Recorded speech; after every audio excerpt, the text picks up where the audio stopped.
City Skylines 2 has some big, bold new features, and in this video I'm going to save you all some time and share everything you need to know, everything we've learned so far about City Skylines 2.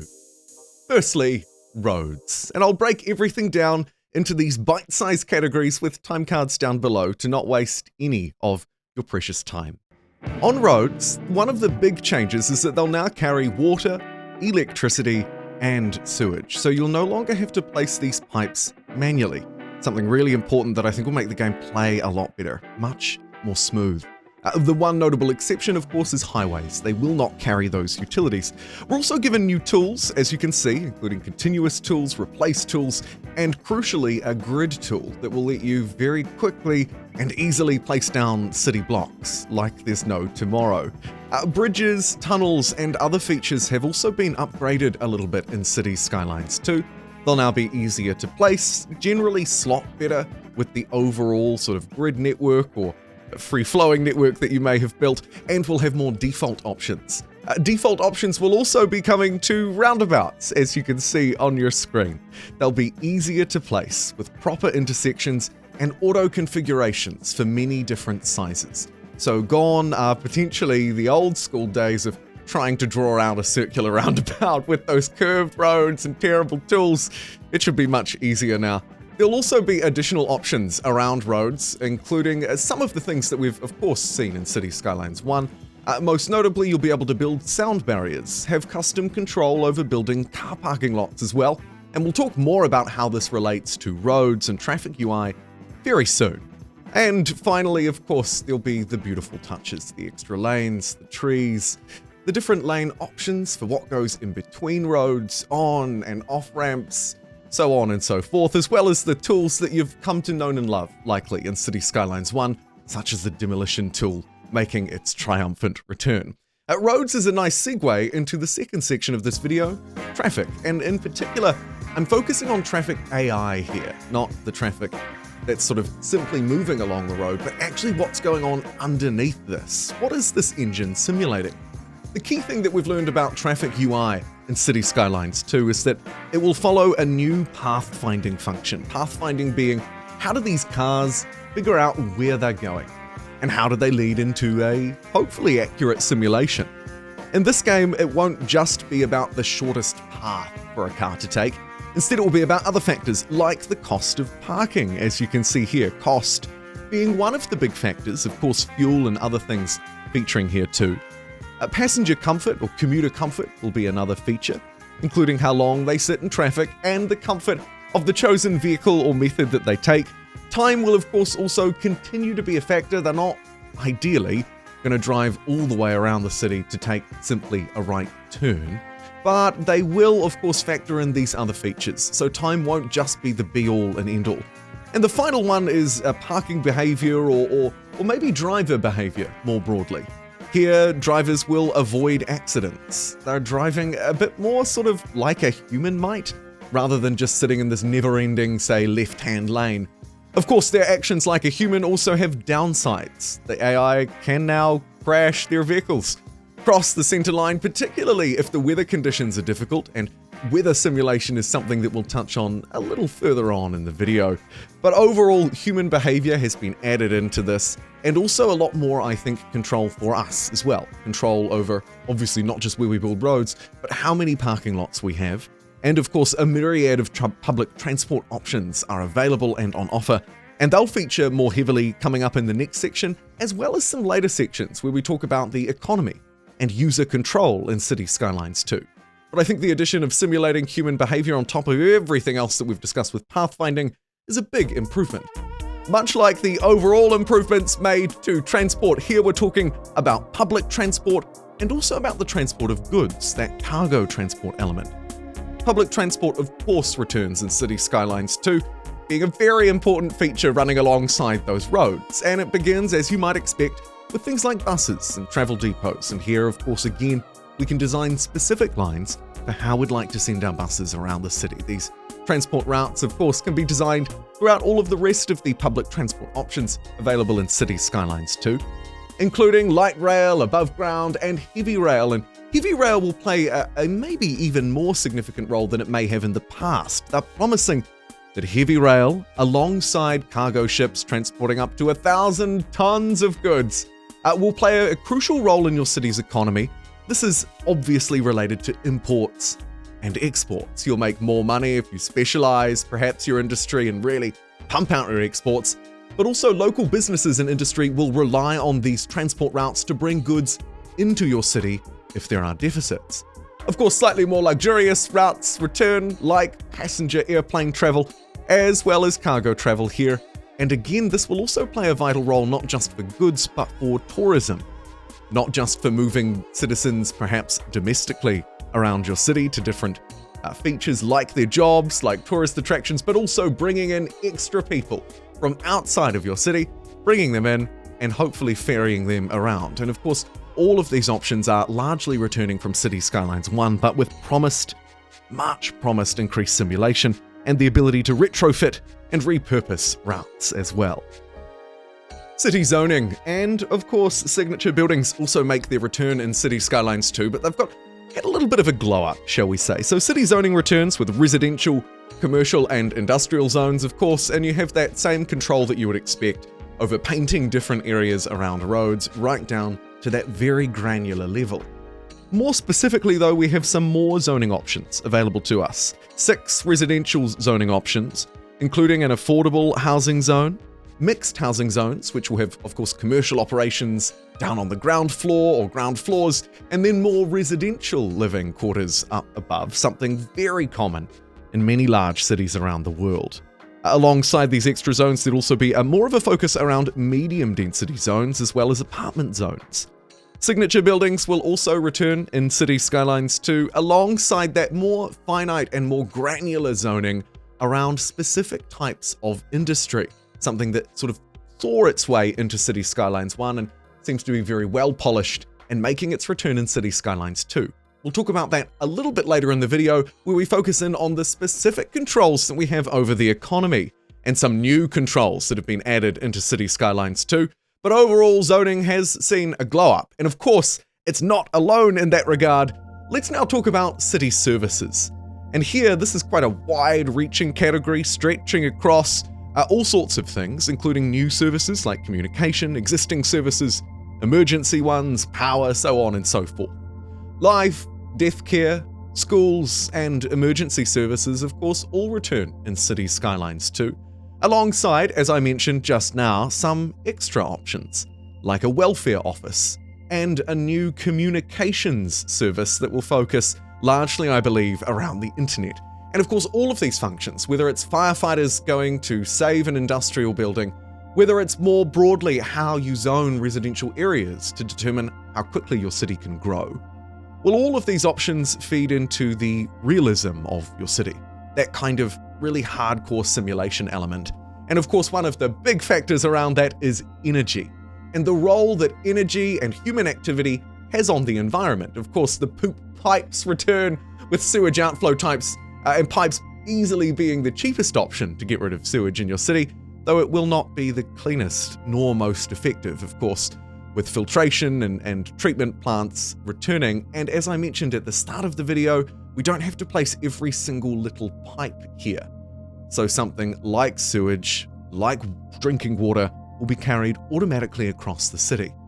It will, of course, all industrial activity, all energy generation ultimately have an impact on your city and the health of your citizens. And here we see a lot of extra control behind the scenes potentially as well, with more finite controls over different city services and budgets, and the role of a slightly reformed progression system has a key function here too, determining what city services you can unlock, how and when you can unlock them, and I'll share a bit more detail about that in an upcoming section. To conclude this section though, around city services, power, emergency services, I think it's important to note that here we see more and more options over the past, but also fundamentally the return of a lot of key ones, from nuclear power to sustainable energy generation, and how those things impact not just the sewage outflow pipes, but also the drinking water, the health of your citizens, and the choices that they make around the jobs that they take, how they get around your city, and so much more. Speaking of the city, I think this is a nice segue into what is actually here. What is built on this Earth. I'm talking, of course, about maps and the climate that surrounds them. On maps, and there were some big announcements made here a few weeks ago, City Skylines 2 will feature maps that are 5 times larger than City Skylines 1, and they'll be divided not into, say, 9 or 25 tiles, but 441 different map tiles, as you can see on your screen. You can pick them up in a contiguous pattern, or you can jump in and grab specific areas, building kind of towns or cities within a broader region that you're developing. And I think that that really frees up a lot of space. By the way, speaking of freed up space, the air cap, or how high you can build, has also been lifted. So the map isn't just wider, but it's also taller, allowing for more geographic diversity potentially, maybe also high-rise buildings, though I don't think that was quite the focus here necessarily. Connections between cities, as I mentioned earlier, will play a key role as well in trade, the goods that are coming in and the money that you're making. And as you can see on your screen, there are a lot of options for maps that begin in the game, and also some bonus options, including a pre-order Tampere map. San Francisco map will also be included in the expansion pass we can see there on screen. Each map, more specifically though, will of course have its own climate, its own resources, and you can choose between the American or European style for your cities. It is just those two options, but they're pretty sort of large, all-encompassing options, and of course ones that we've sort of grown to expect, having played City Skylines 1. The way that you develop these tiles will change a lot, and we'll talk about that in the last section of this video, or the penultimate section. But just before we do, I think it's also important to note that the map size is trying to simulate the real world, with emergencies, seasons, and climates that, as you can see, have a direct impact on your services. Road maintenance services, for example, playing a key role in determining whether your citizens will slip and slide all over those snow-infested roads. And I'm hoping that the SimCity in me will also be a little bit pleased with the different kinds of weather damage and natural disasters that will feature in City Skylines 2, of course, all of the kinds of things that you would expect from twisters to blizzards and all sorts of other things. The map will scale roughly, or try to scale, to 159 kilometers squared. So it is an absolutely gargantuan map. I hope that our PCs can keep up with it. Moving through to the next section in my video though, a real meat for a city. This is the economy and production. Here, overall, it seems that we have more choice, more fine control over industry types, taxation, where and how they're built, and what kind of thing we'd like to grow, what kind of city that we'd like to develop. Taxation across all sectors returns for the most part with a very similar structure, residential, commercial, etc. Though, as I've mentioned already, there does seem to be a more finite control over specific types of goods within those sectors, and hopefully that will allow us to grow or develop certain types of specializations, economic specializations within cities, or within regions of cities, of course, given that extra control we have over which tiles we'd like to buy, where, and how. And this will ultimately affect the imports, exports, and overall prosperity of a city. The demand modeling seems to have been upped as well, and they've talked about this quite a bit in their developer diaries, down to the specific detail, I would note, not just of our control over the taxes, but of how our citizens are living their lives. Individual businesses may choose to fire people. If you lower taxation on, say, furniture, that may increase, or likely will, of course, increase the domestic production of furniture, and you may see your city become a furniture exporter. If you'd like to delve right into the detail of specific industries, their profits, what they're doing and how they're doing it, you can do that as well in City Skylines 2, further leaning into the extra economic controls that we've seen. The specialized industry and zoning functions that I mentioned earlier in the video, of course, play out here as well. You can see a beautiful farm on your screen with some nice zoning in and around it. They've sort of leaned into that kind of feature of firstly conducting some really heavy zoning, raw materials, farming, etc., then bleeding it out into a more sort of perhaps slightly more service-based economy, then into a commercial sector, leading through into that mixed residential zone, and finally landing off in the leafy green suburbs. And I think with the different control panels, from budget to loans to taxations to levies and government subsidies, you'll feel right at home as you progress through City Skylines 2. The final meaty section of the video before turning to some extra features really has to focus in around the game's progression system that they've talked about quite recently. Each city, or each playthrough, I guess you could say, will have 20 different city milestones. Each milestone granting expansion permits to grab more and more of those little tiles, over 400 of them again as I mentioned, but also each one will unlock these development points. Development points, of course, akin somewhat to City Skylines 1's development feature of growing your city larger and larger to get access to additional services and buildings do just that. But here you can see there's more of a tech tree layout under the development and progression screens, with a different number of development points scaling up somewhat exponentially, going through each section of services, from emergency services to transportation and everything else that you would expect.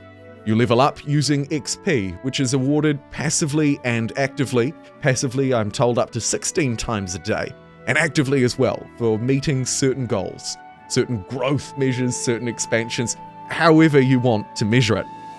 The XP itself, of course, then feeds into just how you choose to develop a city.